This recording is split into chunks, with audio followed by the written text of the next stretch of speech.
ایمان ہے قول مصطفی۔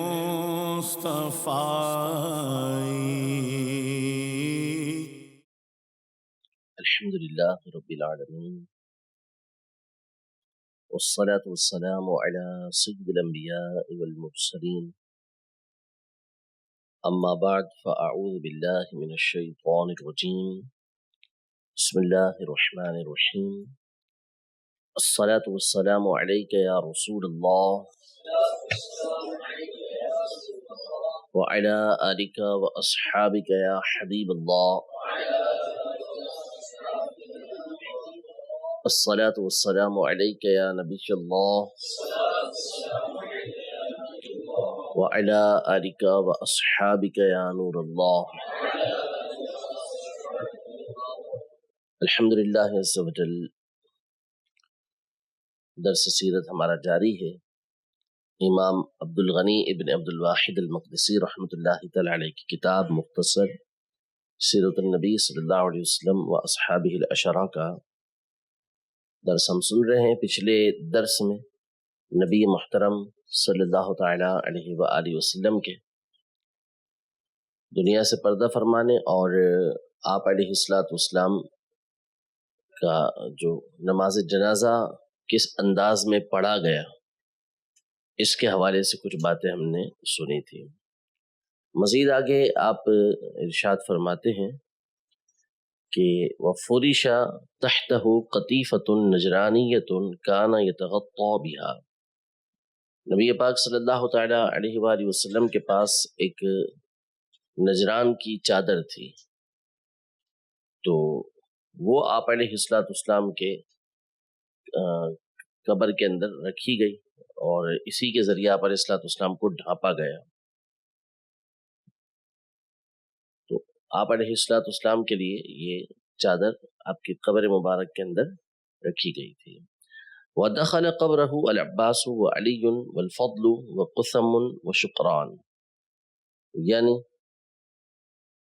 نبی پاک صلی اللہ علیہ وسلم کی قبر میں جن حضرات نے داخل ہونے کی سعادت حاصل کی کہ قبر مبارک کے اندر اتاریں، تو وہ حضرت عباس یعنی نبی پاک صلی اللہ علیہ وسلم کی چچا جان، حضرت علی رضی اللہ تعالی عنہ یعنی مولا کائنات رضی اللہ تعالی عنہ، حضرت فضل بن عباس، قثم بن عباس، یہ دونوں بھی نبی پاک صلی اللہ تعالی علیہ وآلہ وسلم کے چچا زاد بھائی، شقران اور جو غلام تھے ان کے، یہ ان حضرات کو قبر کے اندر داخل ہونے کی سعادت حاصل ہوئی۔ قبر بنانے کے حوالے سے قول یہ ہے کہ حضرت سیدنا ابو طلحہ انصاری رضی اللہ تعالی عنہ، انہوں نے نبی پاک صلی اللہ علیہ وسلم کی قبر تیار کی تھی، کیونکہ یہ قبر تیار کرنے کے ماہر تھے۔ اور پھر اس کے بعد تمام کے تمام صحابہ تقریباً وہاں موجود تھے جب نبی پاک صلی اللہ علیہ وسلم کو قبر میں اتارا جا رہا تھا۔ تو حضرت سیدنا ابو موسیٰ اشعری رضی اللہ تعالی عنہ یہ فرماتے ہیں کہ دفن کے دوران میں نے اپنی انگوٹھی اندر گرا دی، تو اب دفن کرنے سے پہلے جو ہے وہ میں نے گزارش کی کہ میری انگوٹھی نیچے گر گئی ہے، تو حضرت ابوبکر رضی اللہ تعالی عنہ نے یا حضرت علی رضی اللہ تعالی عنہ نے کہا کہ لے لیں آپ، ظاہر ہے کہ اب اس کی تو شرعاً اجازت ہے کہ آپ اتر کے سے لے لیں۔ تو وہ کہتے ہیں میں سب سے آخری تھا جو نبی پاک صلی اللہ علیہ وسلم کی قبر کے اندر اترا، اور میں نے آپ کی پیشانی کے درمیان بوسہ لیا، دونوں آنکھوں کے درمیان پیشانی پر بوسہ لیا۔ تو ان حضرات کو نبی پاک صلی اللہ تعالی علیہ وسلم کی قبر انور کے اندر داخل ہونے کی سعادت حاصل ہوئی۔ وَأُطْبِقَ عَلَيْهِ تِسْعُ لَبِنَاتٍ، اور نبی پاک صلی اللہ علیہ وسلم کی قبر مبارک کے اوپر 9 اینٹیں یہ رکھی گئی، جس کو ہمارے اصل بولتے ہیں، جو رکھی جاتی ہیں بڑی بڑی، تو وہ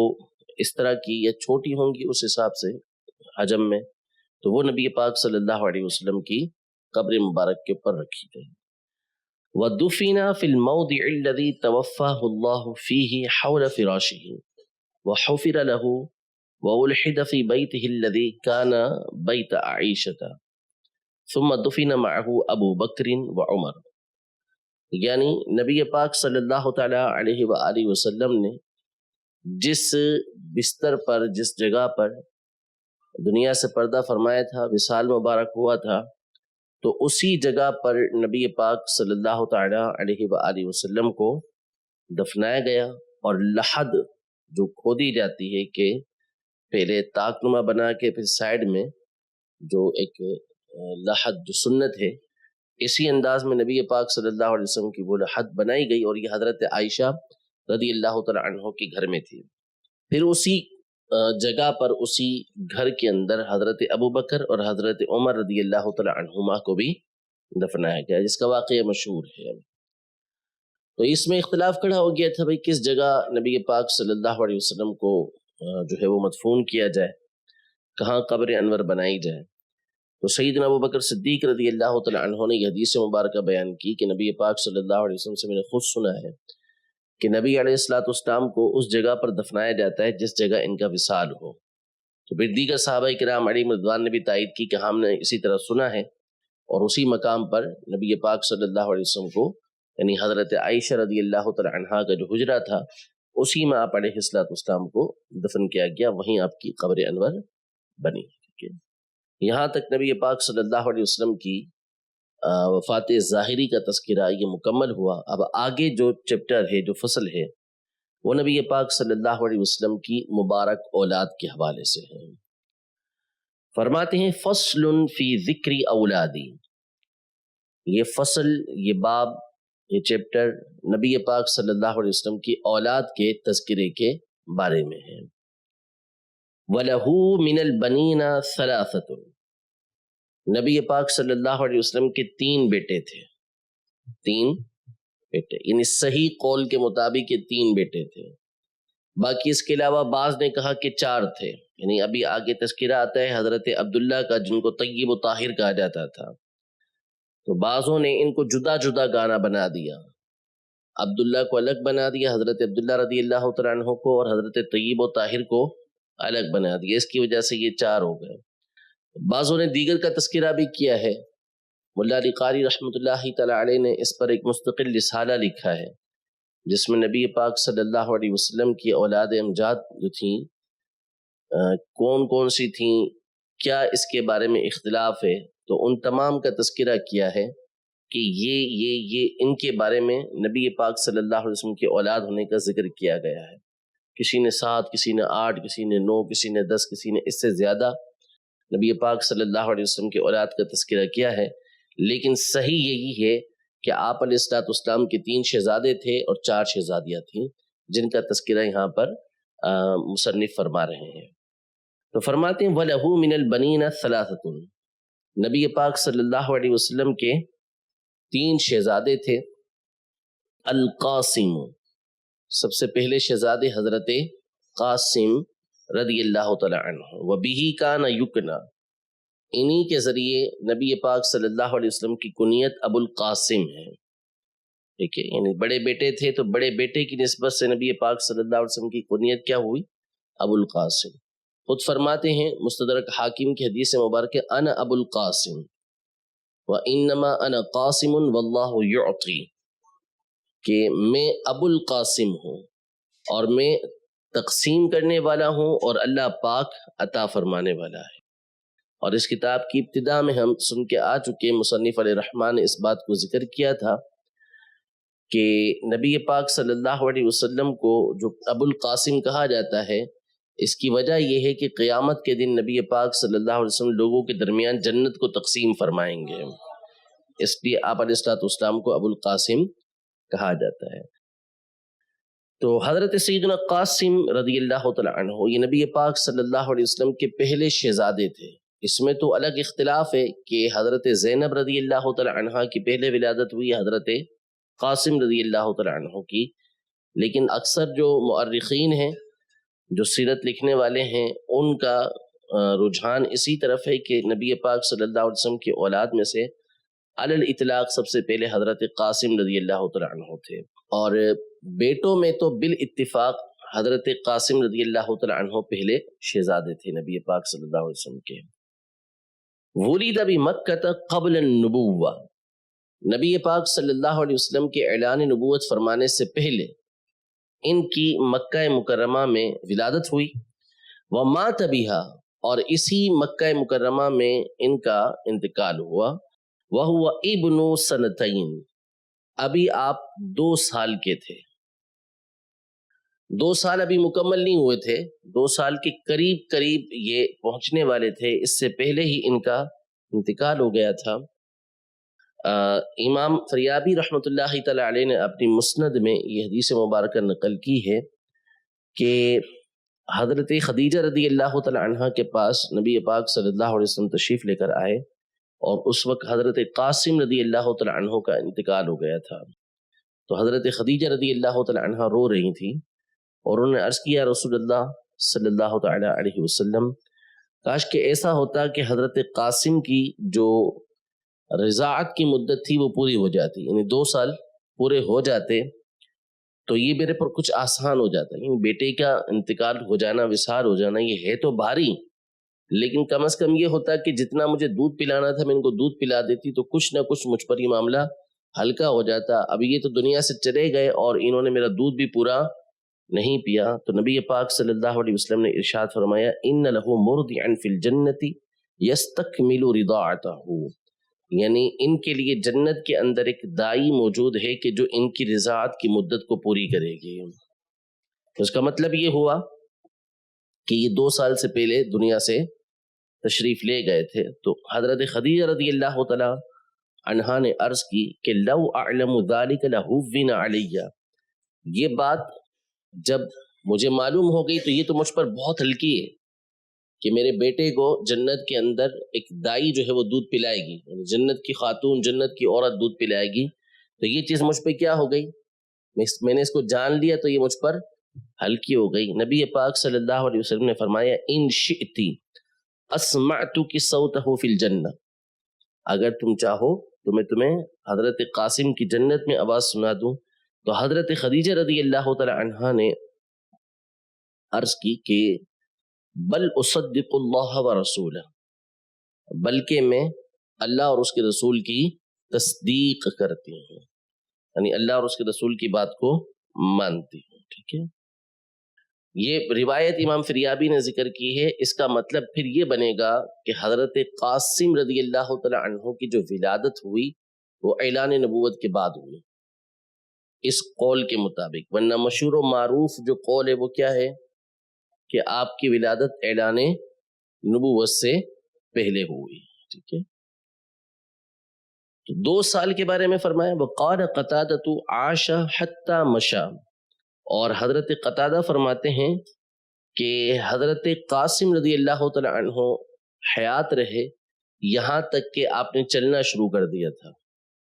چلنا شروع کر دیا تھا۔ تو بعض نے کہا کہ چلنا شروع کر دیا تھا لیکن ابھی مدت رضاعت پوری نہیں کی تھی، تو بات وہی ہے کہ بعض بچے ہوتے ہیں جو جلدی چلنا سیکھ جاتے ہیں، 2 سال سے پہلے بھی چلنا سیکھ جاتے ہیں، تو حضرت قاسم رضی اللہ تعالی عنہ یہ 2 سال سے پہلے ہی چلنا سیکھ گئے تھے اور اس سے پہلے ہی ان کا وصال ہو گیا تھا۔ وعبداللہ، دوسرے شہزادے نبی پاک صلی اللہ علیہ وسلم کے عبداللہ ہیں، وَيُسَمَّ الطَّيِّبَ وَالطَّاهِرَ، اور انہی کو طیب و طاہر کہا جاتا ہے، طیب و طاہر کہا جاتا ہے، لِأَنَّهُ وُلِدَ فِي الْإِسْلَامِ، اس لیے کہ یہ نبی پاک صلی اللہ علیہ وسلم کے پہلے شہزادے تھے جن کی اسلام یعنی اعلان نبوت کے بعد ولادت ہوئی۔ حضرت قاسم رضی اللہ تعالی عنہ بھی جنتی ہیں، جب بی بی خدیجہ رضی اللہ تعالی عنہ نے یہ عرض کی تھی کہ میری جو اولاد آپ سے ہے وہ کہاں ہیں، تو فرمایا سب جنت میں ہیں، یعنی نبی پاک صلی اللہ علیہ وسلم کی ساری اولاد قطعی جنتی ہیں۔ حضرت خدیجہ رضی اللہ تعالی عنہ سے ساری اولاد ہوئی اور حضرت ماریہ رضی اللہ تعالی عنہ سے ایک شہزادے ہوئے، لیکن یہ سارے کے سارے 4 بیٹیاں اور 3 بیٹے یہ سارے کے سارے قطعی جنتی ہیں۔ لیکن ان کو طیب و طاہر کہنے کی وجہ کیا بنی کہ اسلام کی حالت میں یعنی اعلان نبوت کے بعد ان کی ولادت ہوئی، اس لیے ان کو طیب و طاہر کہا جاتا تھا۔ اور ان کی ولادت بھی مکہ مکرمہ میں ہوئی، اور انہی کے انتقال پر عاص بن وائل نے نبی پاک صلی اللہ تعالی علیہ وآلہ وسلم پر نعوذ باللہ طعن کیا تھا کہ ان محمد هو الابتر، نعوذ باللہ محمد صلی اللہ علیہ وسلم ان کی نسل آگے نہیں چلے گی۔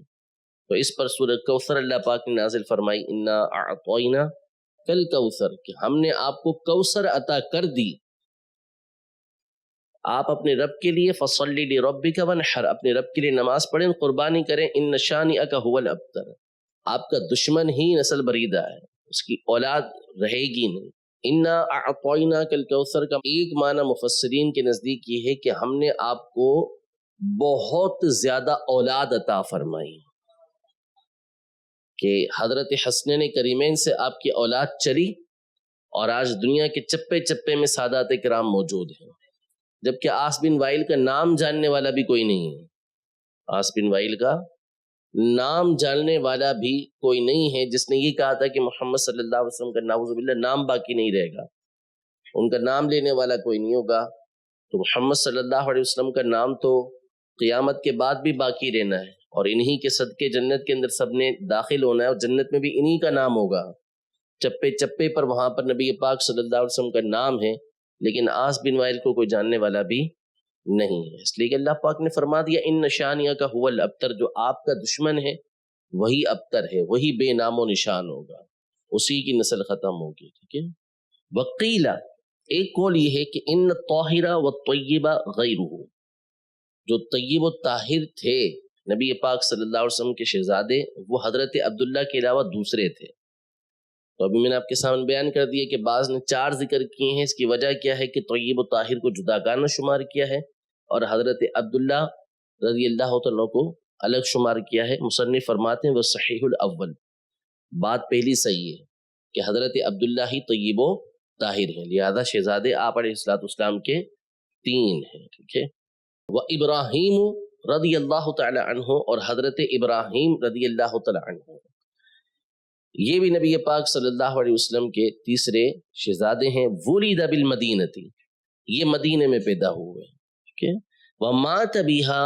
سنة 10 وهو ابن 17 شهرا او 18 شهرا، اور اسی میں سن 10 ہجری میں ان کا وصال ہوا، اور اس وقت یہ 17 ماہ کے یا 18 ماہ کے تھے، 17 ماہ یا 18 ماہ کے تھے۔ تو ان کے لیے بھی حدیث پاک کے اندر موجود ہے کہ جنت کے اندر ایک دائی موجود ہے جو ان کی بھی مدت رضاعت پوری کرے گی، ٹھیک ہے۔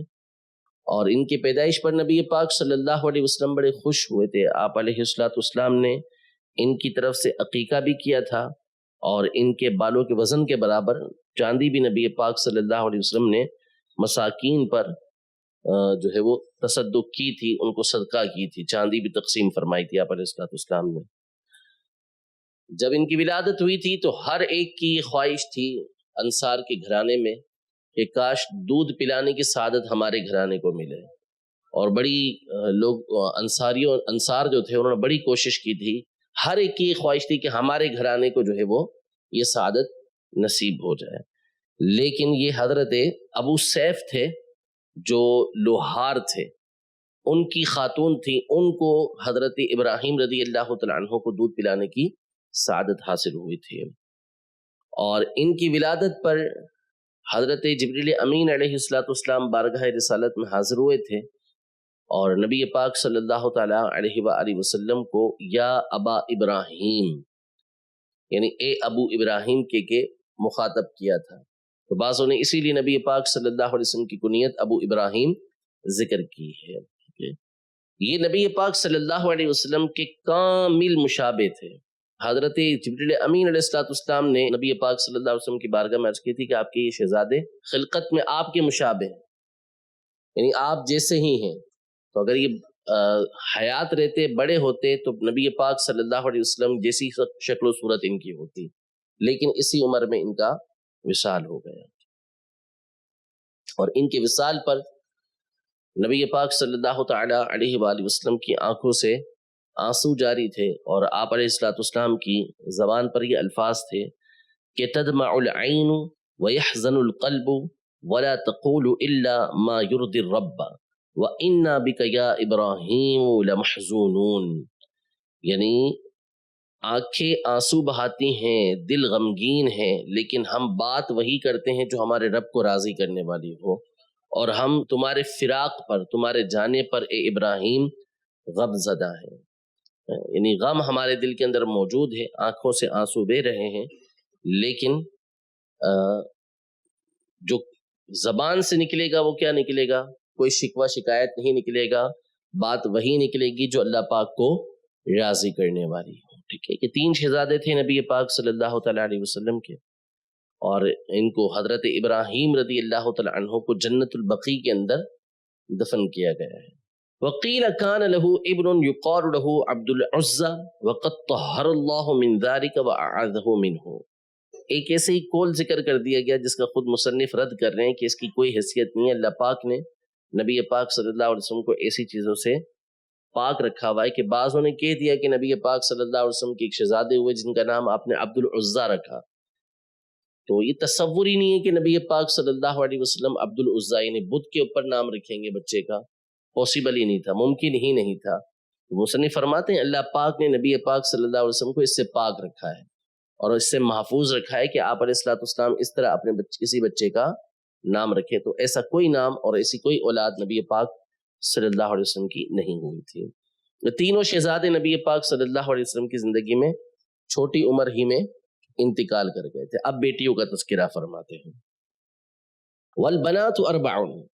نبی پاک صلی اللہ علیہ وسلم کی 4 شہزادیاں تھیں۔ زینب، سب سے بڑی شہزادی حضرت زینب، تزوجها ابو العاص بن وائل بن ربیع بن عبد العزى ابن عبد شمس وهو ابن خالتها وامه حالة بنت خويلد، ولدت له عليا مات صغيرا وأمامة التي حملها النبي صلى الله عليه وسلم في الصلاة وبلغت حتى تزوجها علي بعد موت فاطمة۔ یعنی پہلی شہزادی کا نام حضرت زینب رضی اللہ تعالی عنہا ہے۔ ان سے ابو العاص بن وائل بن ربیع بن عبد العزى ابن عبد شمس نے نکاح کیا تھا۔ یہ پہلے غیر مسلم تھے، اسلام لے کر نہیں آئے تھے، لیکن بعد میں انہوں نے اسلام قبول کر لیا تھا۔ حضرت ابو العاص بن وائل بن ربیع نے اسلام بعد میں قبول کر لیا تھا، اور یہ حضرت زینب رضی اللہ تعالی عنہا کے خالہ زاد بھائی تھے، یعنی حضرت خدیجہ رضی اللہ تعالی عنہا کی جو بہن تھی حالہ بنت خویلد، ان کے یہ بیٹے تھے، تو خالہ زاد بھائی تھے، انہی سے حضرت زینب رضی اللہ تعالی عنہا کا نکاح ہوا تھا، اور ان کے ایک شہزادے تھے علی، شہزادے علی تھے۔ انہی کے بارے میں بخاری شریف کے اندر حدیث پاک موجود ہے کہ بالکل پرانے مشکیزے کی طرح ان کا حال ہو گیا تھا، یعنی وصال کا وقت بالکل قریب آ گیا تھا۔ نبی پاک صلی اللہ علیہ وسلم ان کے گھر ان کی التجا پہ تشریف لائے تھے، تو آپ علیہ الصلوۃ والسلام اس وقت بھی آپ کی آنکھوں سے آنسو جاری تھے، تو بعض صحابہ کرام علیہ رضوان نے عرض کی تھی کہ آپ بھی یا رسول اللہ، آپ بھی رو رہے ہیں؟ تو فرمایا کہ یہ تو رحمت ہے جو اللہ پاک مومن کے دل کے اندر رکھتا ہے کہ اس کی وجہ سے آنسو یہ آ رہے ہیں، زبان سے کوئی ایسی بات نہیں کی گئی۔ عباس کے مطابق جو ہے یہ کوئی اور شہزادے تھے حضرت زینب کے جن کا انتقال ہو گیا تھا، اور بعض نے فرمایا کہ یہی حضرت علی تھے۔ نبی پاک صلی اللہ علیہ وسلم کے تشریف لانے کی وجہ سے ان کو صحت و شفا مل گئی تھی، ٹھیک ہے۔ تو یہ تقریباً بڑی عمر کو پہنچے تھے لیکن بالغ نہیں ہوئے تھے، اور فتح مکہ کے موقع پر جب نبی پاک صلی اللہ علیہ وسلم مکہ مکرمہ تشریف لائے تھے تو اونٹنی پر ان کو اپنے ساتھ بٹھایا ہوا تھا، چھوٹے تھے اس لیے اپنے ساتھ نبی پاک صلی اللہ علیہ وسلم نے اونٹنی پر بٹھایا ہوا تھا۔ چھوٹی عمر میں انتقال ہوا، اور ان کے یعنی حضرت زینب رضی اللہ تعالی عنہا کے یہاں دوسری جو ولادت ہوئی وہ بیٹی کی ہوئی جن کا نام امامہ تھا، امامہ رضی اللہ تعالی عنہا۔ یہ وہی حضرت امامہ ہیں کہ جن کی یہ خصوصیت ہے کہ نبی پاک صلی اللہ علیہ وسلم نے نماز میں ان کو خود کندھے پہ بٹھایا اور جب سجدے میں جاتے تھے تو پھر نیچے رکھ دیتے تھے، پھر کھڑے ہوتے تو ان کو کندھوں کے اوپر اٹھا لیا کرتے۔ ویسے تو حسنین کریمین کے بھی واقعات ہیں، لیکن وہ کیا ہے کہ وہ پیٹھ پر آ کر تشریف فرما ہو گئے، آپ پیٹھ پہ آ کے بیٹھ گئے، ٹھیک ہے، وہ ایک جدا گانا واقعات ہے، لیکن ان کا تذکرہ یوں ہے کہ نبی پاک صلی اللہ علیہ وسلم نے باقاعدہ ان کو کندھوں پہ اٹھایا اور نماز کے لیے نیچے جاتے تو نیچے رکھ دیا کرتے تھے، پھر اٹھا لیا کرتے تھے۔ یہ نبی پاک صلی اللہ علیہ وسلم کی خصوصیات میں سے ہے، کسی اور کو اس کی اجازت نہیں ہے۔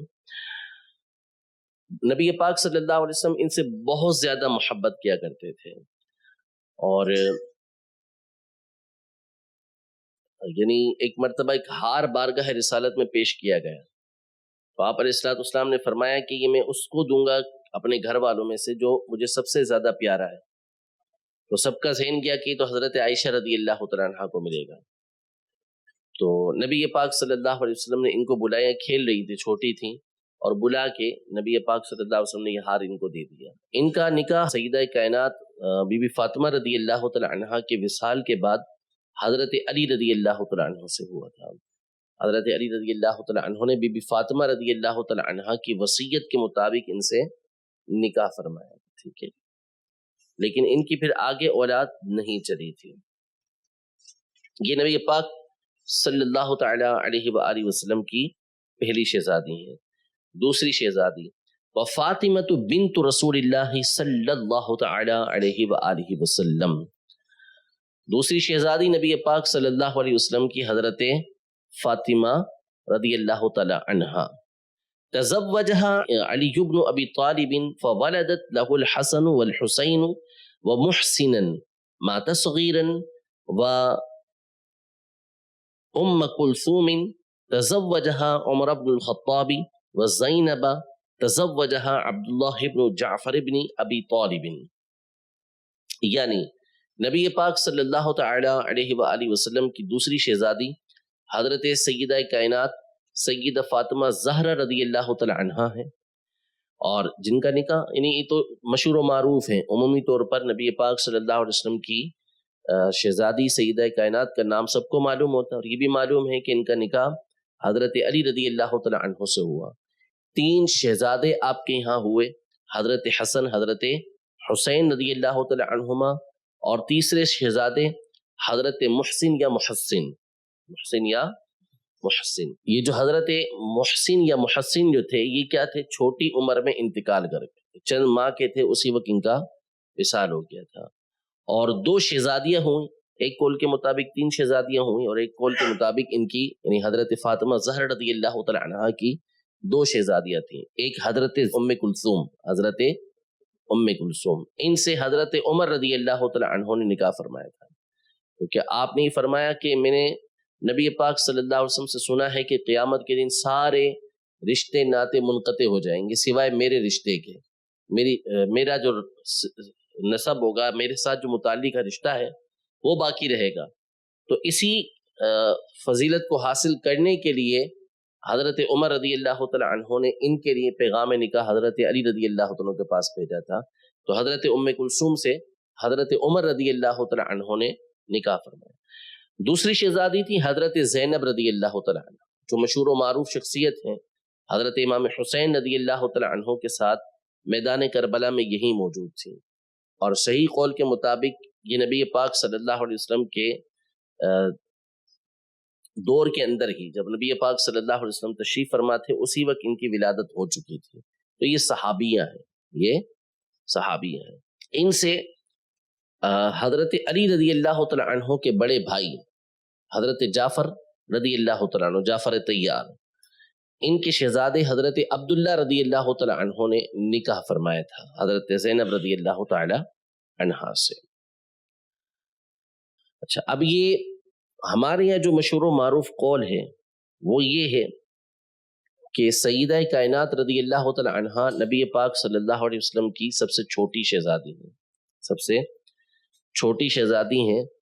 دوسرے نمبر پر جن کی ولادت ہوئی وہ حضرت رقیہ رضی اللہ تعالی عنہا، رقیہ رضی اللہ تعالی عنہا، اور تیسرے نمبر پر حضرت سیدہ ام کلثوم رضی اللہ تعالی عنہا ہے، سیدہ ام کلثوم رضی اللہ تعالی عنہا، اور چوتھے نمبر پر حضرت سیدہ فاطمہ زہرا رضی اللہ تعالی عنہا کی ولادت ہوئی۔ یہ قول مشہور بھی ہے، اور حافظ ابن عبد البر رحمۃ اللہ تعالی علیہ کے نزدیک آپ نے فرمایا کہ اگرچہ کہ اضطراب ہے، اختلاف ہے، لیکن جس کی طرف دل مطمئن ہے وہ یہی قول ہے کہ پہلے حضرت زینب رضی اللہ تعالی عنہ، پھر اس کے بعد حضرت رقیہ رضی اللہ تعالی عنہ، پھر اس کے بعد ام کلثوم رضی اللہ تعالی عنہ، اور پھر اس کے بعد حضرت سیدہ فاطمہ زہرا رضی اللہ تعالی عنہ، ان کی ولادت ہوئی۔ بعضوں نے حضرت زینب رضی اللہ تعالی عنہ، پھر حضرت رقیہ رضی اللہ تعالی عنہ، پھر حضرت فاطمہ زہرا رضی اللہ تعالی عنہ، پھر اس کے بعد حضرت ام کلثوم رضی اللہ تعالی عنہ، ان کا تذکرہ یہ کیا ہے۔ ٹھیک ہے، تیسری شہزادی کا تذکرہ کرتے ہیں، وَرُقَيَّةُ بِنْتُ رسول اللہ صلی اللہ علیہ وسلم۔ تیسری شہزادی نبی پاک صلی اللہ علیہ وسلم کی حضرت رقیہ رضی اللہ تعالی عنہ ہے۔ تزوجہا عثمان بن عفان، ان سے حضرت عثمان غنی رضی اللہ تعالی عنہ نے نکاح کیا۔ فماتت عندہ، اور ان کا غزوہ بدر کے وقت انتقال ہو گیا تھا، انہی کی تیمارداری کی وجہ سے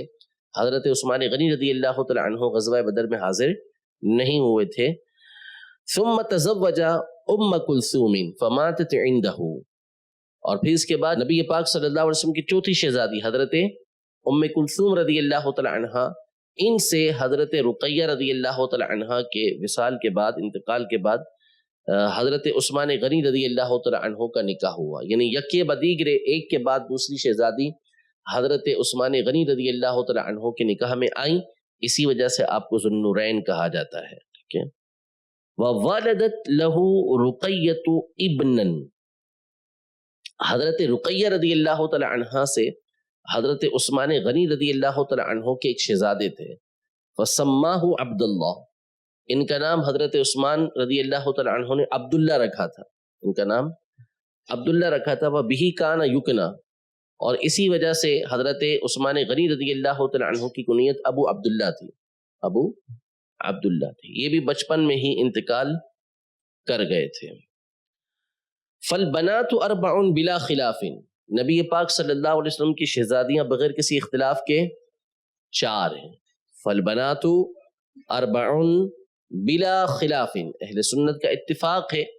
کہ نبی پاک صلی اللہ علیہ وسلم کی 4 شہزادیاں۔ والصحیح فی البنین انہم 3، اور بیٹوں کے بارے میں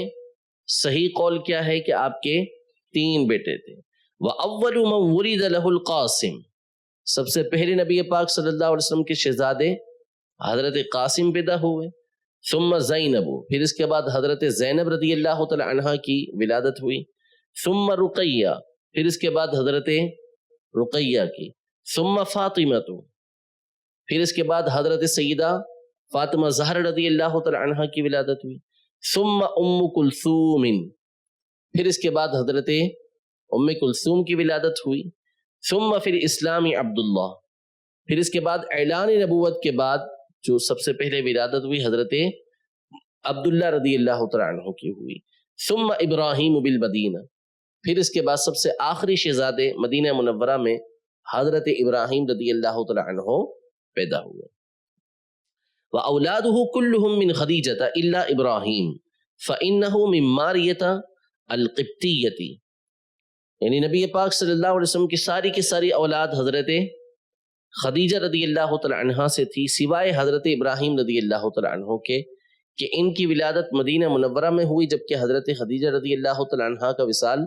مکہ مکرمہ میں ہو چکا تھا۔ ان کی ولادت کن سے ہوئی؟ حضرت ماریہ قبطیہ رضی اللہ تعالی عنہ سے۔ نبی پاک صلی اللہ علیہ وسلم کے پاس ہدیہ کیا تھا مصر کے بادشاہ مقوقس نے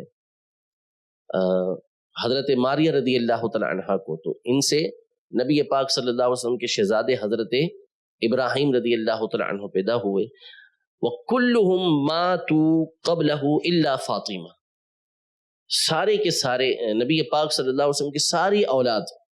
آپ علیہ السلام کے سامنے ہی وصال فرما گئی، سوائے حضرت فاطمہ رضی اللہ تعالی عنہ کے۔ فَإِنَّهَا عَاشَتْ بَعْدَهُ 6 أشهر، حضرت فاطمہ رضی اللہ تعالی عنہ نبی پاک صلی اللہ علیہ وسلم کے بعد فقط 6 ماہ دنیا میں تشریف فرما رہی، اس کے بعد ان کا بھی وصال ہو گیا۔ تو یہ نبی پاک صلی اللہ علیہ وسلم کے کمال صبر کے اوپر دلالت کرنے والی بات ہے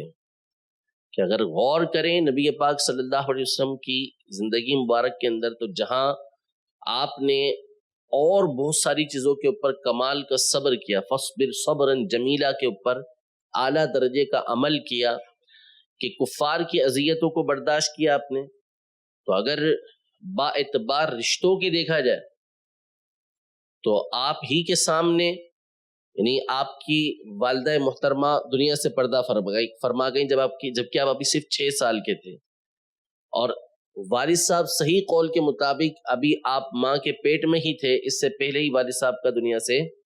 وصال ہو گیا، پردہ فرما لیا انہوں نے۔ پھر اس کے بعد 8 سال کی عمر میں دادا جان بھی تشریف لے جاتے ہیں، یعنی بچپن ہی کے اندر بڑے بڑے صدمے نبی پاک صلی اللہ علیہ وسلم نے ان کو دیکھا۔ پھر اس کے بعد جو خیال رکھنے والے افراد ہیں ان کا دیگر جو ہے وہ انتقال ہوتا چلا جاتا ہے، وہ دنیا سے پردہ کرتے چلے جاتے ہیں۔ اور اولاد کے اعتبار سے دیکھیں تو تینوں شہزادے چھوٹی عمر میں ہی دنیا سے جا رہے ہیں، تو کتنا بڑا ایک صدمہ لگتا ہے۔ اور پھر اس کے بعد بیٹیاں بڑی ہوتی ہیں، نکاح ہوتا ہے، اس کے بعد یہ بھی دنیا سے پردہ فرما جاتی ہیں، اور ایک بیٹی ایک شہزادی باقی رہتی ہیں، تو ان کے بارے میں خود نبی پاک صلی اللہ علیہ وسلم ان کو بتا دیتے ہیں کہ میرے بعد سب سے پہلے تم ہی مجھ سے آ کے ملو گی۔ اگر بندہ اس پہ غور کرتا ہے تو پتہ چلتا ہے کہ نبی پاک صلی اللہ علیہ وسلم نے اس اعتبار سے کیسے صدمے اٹھائے، اور ان پر اعلیٰ درجے کا نبی پاک صلی اللہ علیہ وسلم نے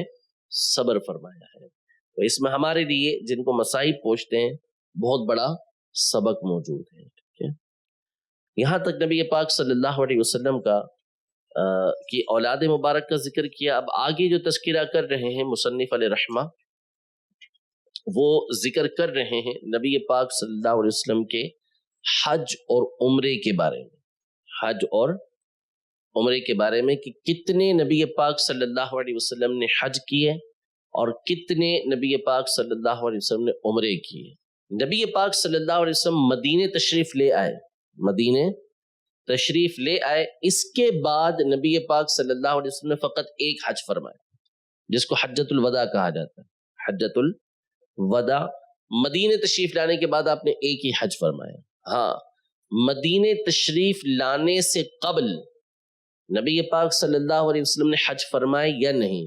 اس کے بارے میں علماء کا بہت تفصیلی کلام ہے اور اختلاف ہے آپس میں۔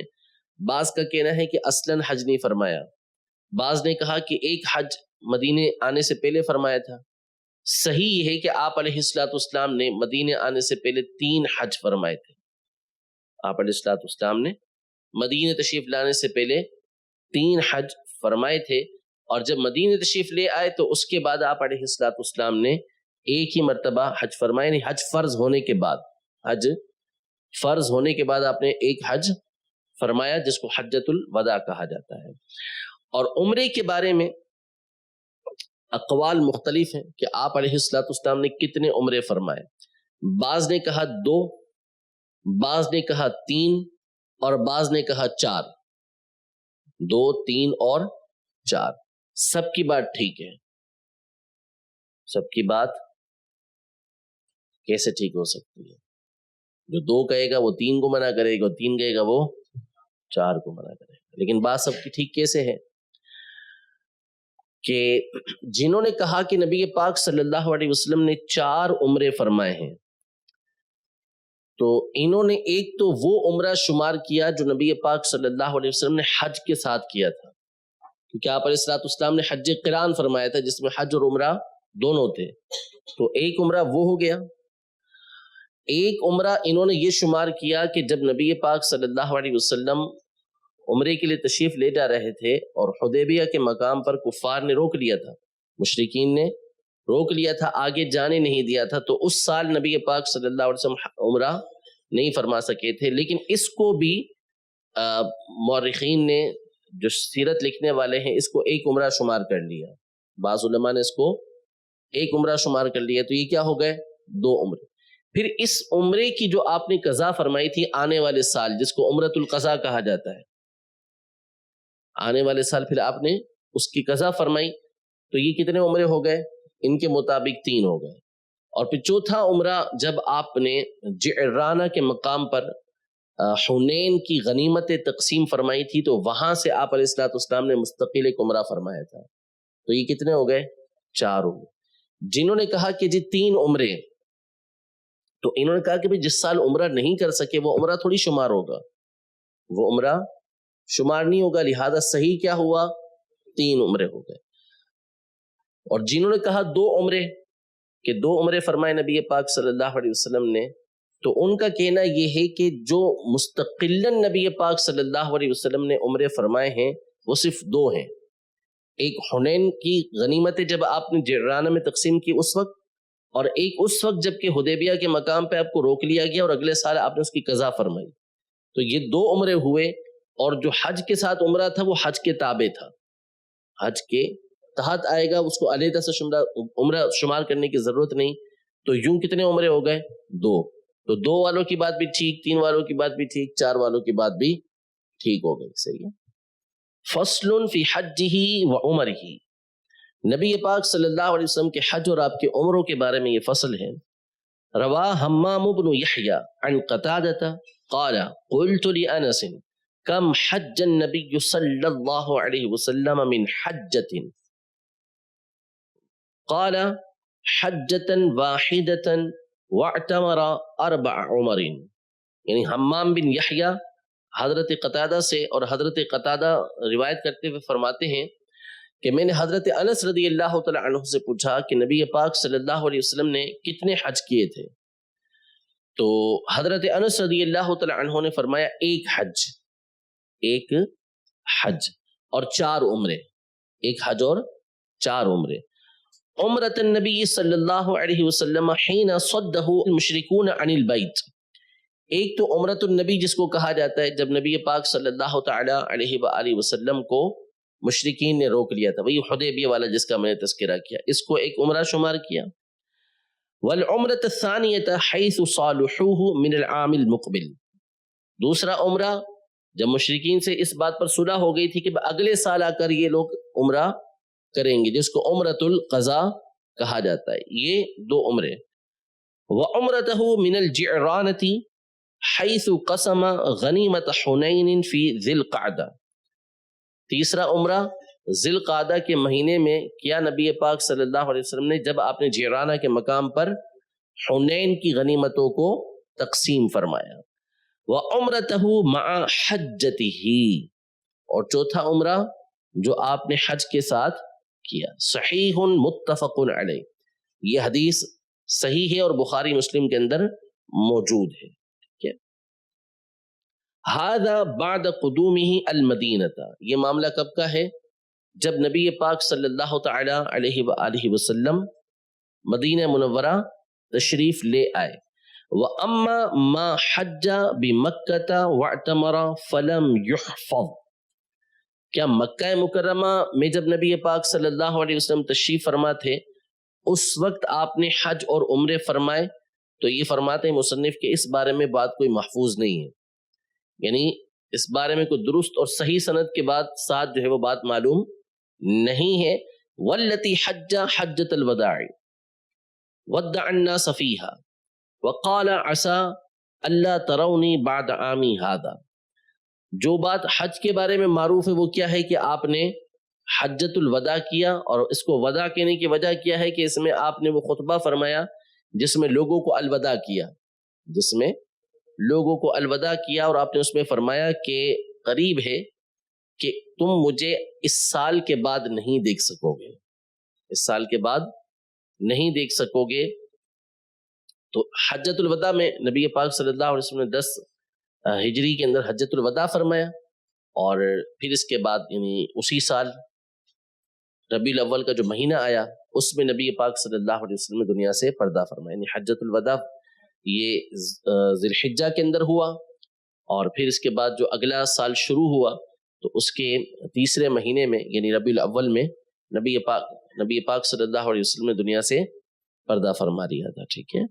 تو فرمایا کہ امید ہے کہ تم اس سال کے بعد مجھے نہیں دیکھ سکو گے. صحابہ کرام علیہم رضوان کا جم غفیر یہ اسی لیے نبی پاک صلی اللہ علیہ وسلم کی زیارت کے لیے پہنچا ہوا تھا عرفات کے میدان میں، کہ ایک مرتبہ نبی پاک صلی اللہ علیہ وسلم کو دیکھ تو لیں. یعنی اسلام لے آئے تھے صحابہ کرام علیہم رضوان کی تبلیغ کے ذریعے، ان کی کوششوں کے ذریعے یہ سارے اسلام لے آئے تھے، لیکن ایک بڑی تعداد تھی کہ جن کو ابھی زیارت کا شرف حاصل نہیں ہوا تھا. دیہاتوں کے اندر رہتے تھے، دور دور رہتے تھے، عرب کے کونوں کے اندر رہتے تھے. تو جو حجۃ الوداع کا موقع تھا اس میں یہ صرف اس لیے حاضر ہوئے تھے کہ نبی پاک صلی اللہ علیہ وسلم کی زیارت ہو جائے، صحابیت کا شرف حاصل ہو جائے. رب العزت جل وعلا ہم سب کو نبی پاک صلی اللہ علیہ وسلم کی برکتیں اور رحمتیں دین دنیا آخرت سب میں عطا فرمائے، اور کل بروز قیامت نبی پاک صلی اللہ علیہ وسلم کی شفاعت خاصہ میں سے ہمیں، ہمارے والدین کو، ہماری آل اولاد کو حصہ نصیب فرمائے. آمین بجاہ النبی الامین صلی اللہ تعالی علیہ وآلہ وسلم. ایمان ہے قول مصطفیٰ